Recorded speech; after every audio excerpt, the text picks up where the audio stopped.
কিন্তু তবু আমি অরূপকে ফিরিয়ে দিই। ফিরিয়ে দেওয়ার তোমার কোনো জায়গাও ছিল না অলি। আসতে তোমাকে আমাদের সাথে হতোই, কারণ তোমার পেটে আমার যদি মনে হতো যে আমি ভুল মানুষকে ভালোবেসেছি, তাহলে তার সন্তানকে নষ্ট করে দিতে আমি দুবারও ভাবতাম না। আমি আপনাদের সাথে এসেছিলাম অরূপকে ভালোবেসে। আমি সবাইকে ছেড়ে এসেছিলাম অরূপকে বিশ্বাস করে, ভরসা করে। কিন্তু আমি আমার ভরসা, ভালোবাসা, বিশ্বাস সবকিছুর এইভাবে উত্তর পেলাম।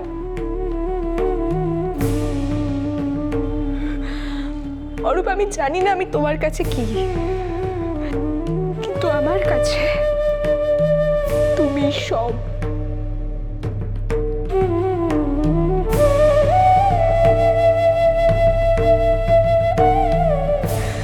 জানো তো অরূপ, আমার না সবসময় তোমার জন্য একটা কষ্ট হতো,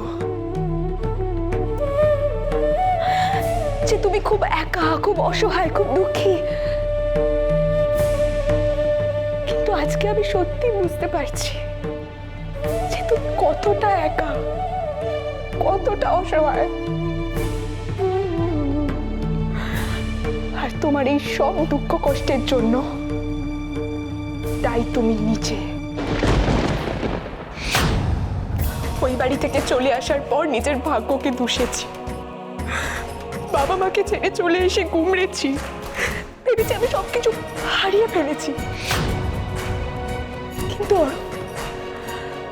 তোমার ভাগ্য তো আমার থেকেও খারাপ। আমি নয় মরে গিয়ে শান্তি পেয়ে যাব, কিন্তু তুমি তো একটু একটু করে করে করে। এই কথাগুলো শুনতে তোমার এখনো ভালো লাগছে বাবাই? Shoot them. একবার ভেবে দেখো, একবার ভেবে দেখো, আমি যেগুলো বলছি সেগুলো ঠিক না ভুল, একবার ভেবে দেখো। এটা তো সিধি বাত আছে বিবিজি। আমি তো তোমার কথা শুনেই বুঝতে পেরেছি, সাহেব ডক্টর সাহেবকে ছক কষে নিয়ে এসেছে।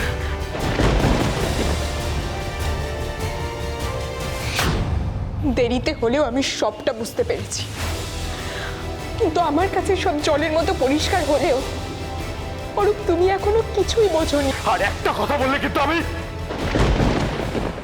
কিন্তু কি করছো বাবাই? তুমি না পারলে পেসেলটা আমাকে দাও, বেকার টাইম ওয়েস্ট করছো তুমি। এই যে নার্সিং হোমটা, এটা নাকি উনি তোমার জন্য তৈরি করেছে, কিন্তু সেটা তুমি কবে জানতে পেরেছো বলো? হ্যাঁ, তুমি ডক্টর হয়েছো, তোমার নাম হয়েছে, তারপর আজ এই নার্সিং হোমে তোমার কথা শুনে পেশেন্টরা আসে, কিন্তু তাদের সাথে কি করা হয়? এই যে নার্সিং হোমটা শুধু মানুষের উপকারের জন্য তৈরি হয়নি, এর পেছনে একটা নোংরা উদ্দেশ্য আছে, আর সেটা উনি করছেন শুধু তোমার নাম ইউজ করে। বাবাই, তুমি না পারলে রিভলভারটা আমাকে দাও। I'll shoot them. তুমি যেটা তোমার ড্যাডের ভালোবাসা বলে মনে করছো, সেটা ওনার স্বার্থ সিদ্ধির একটা উপায় মাত্র। মাত্র চারটে ভালো ভালো কথা বলে উনি তোমাকে দিয়ে।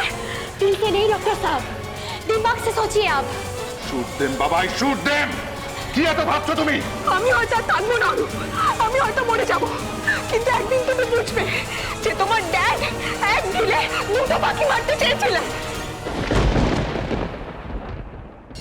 প্রথমে তোমার নাম নিয়ে হাসপাতালটা তৈরি করেছেন, যাতে কোনো অন্যায় সামনে এলে তুমি জড়িয়ে পড়ো আর উনি বেঁচে যান। আর তারপর আমাকে ওনার বাড়িতে এনে চৌধুরী বাড়ির সবার মুখ বন্ধ করে দিয়েছেন। তোমাকে মারার আগে আমি তোমার জিভটা টেনে ছিঁড়ে নেবো বলি। কেন? খুব রাগ হচ্ছেন এই কথাগুলো শুনে আপনার? দেখেছো অরূপ, এরপরেও তুমি বলবে যে তোমার ড্যাড আমাকে। আমারও মনে হচ্ছে আমি ছোট্ট ইন্দিরাকে দেখছি।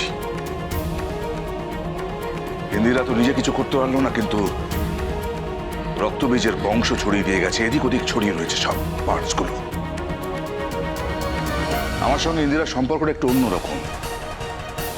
ওর গুণগুলো তোমাদের মধ্যে দেখতে পেলেন আমার মনের ভেতরটা কেমন কেমন করে।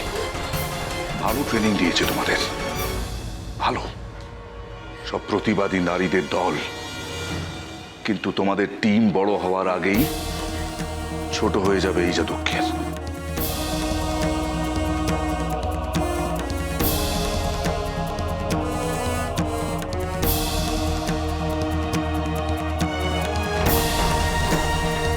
দেশের মেয়েদের কল্যাণে তো কিছুই করা হলো না তোমাদের। এখন তোমাদের ছোট মা যদি নিজের শহীদ মেয়েদের কথা মনে রাখে। আপনাকে তো আমি বললাম আমাকে মারুন ধরুন যা খুশি করুন, শুধু ওকে যেতে দিন। আমি চাই না যে আমার জন্য কোনো নিরীহ মানুষ। কি বললে?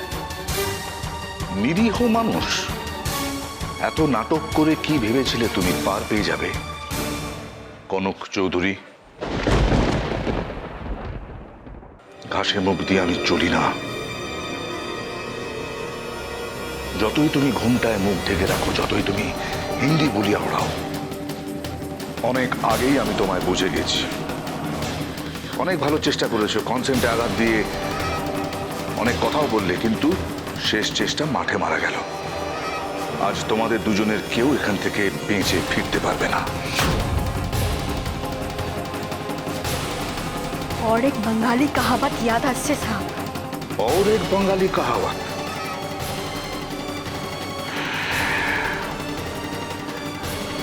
बोलो সেটাও শুনি। मरना बचना तो आपके हाथ में नहीं है।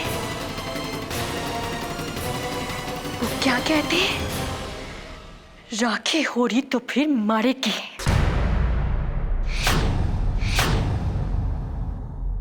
এতক্ষণ বাবাই তোমাদের মারবে ঠিক করেছিল, কিন্তু আর 2 মিনিট দেরি হলে আমি নিজের হাতে তোমাদের মারব।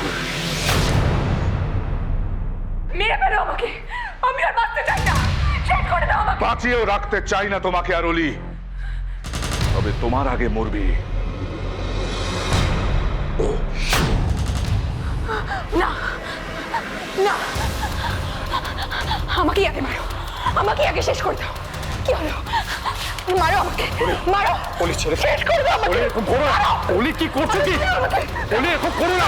মেরে মারো। অলি ছেলে মানুষই করো না। অলি আমার কথাটা শোনো। অলি অলি ভালো ঠিক ছেড়ে দাও। অলি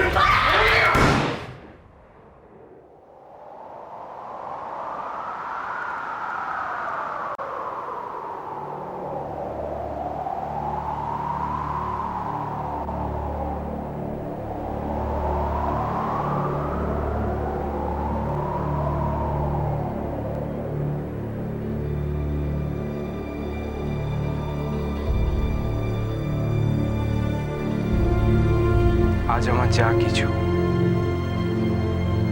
সব তোমাকে দিলাম।